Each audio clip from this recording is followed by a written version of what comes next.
যে এত মানুষ মেরে ফেলার পরেও শেখ হাসিনার ভেতরে এবং তার দলের লোকদের ভেতরে কোনো রিমোর্স বোধ নাই কেন?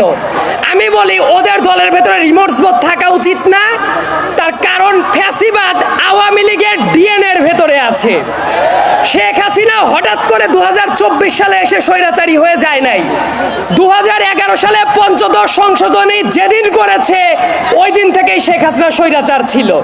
এমনকি শেখ হাসিনা নতুন করে বাংলাদেশে কোনো কিছু করে নাই।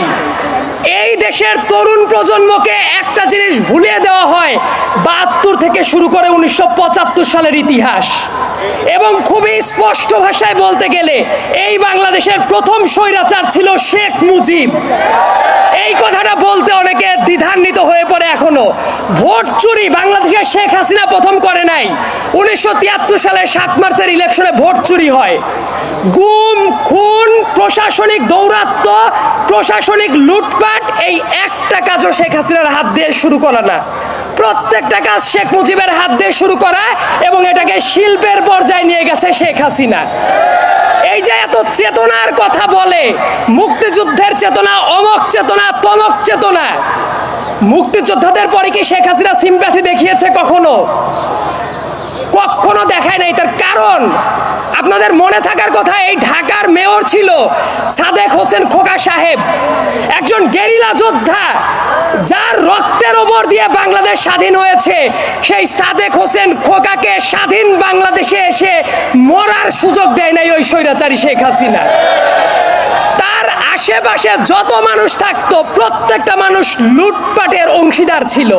এবং যত ব্যবসায়ী, যত সংবাদ মাধ্যমের যারা কর্মী ছিল, যত আদালত, একটা ব্যাপার নিয়ে কথা বলতে খুবই আক্ষেপ হয়, আমি আইনের ছাত্র, যে মঞ্চে দাঁড়িয়ে আমরা কথা বলছি, আমাদের হাতের বাম সাইডে যে আদালতটা আছে বাংলাদেশের ভেতরে পবিত্রতম জায়গা হিসেবে চিন্তা করা যেত, কিন্তু ওই আদালতের মাধ্যমে কত নিরীহ মানুষের রক্ত কেড়ে নিয়েছে শেখ হাসিনা, তার কোনো ইয়ত্তা নাই।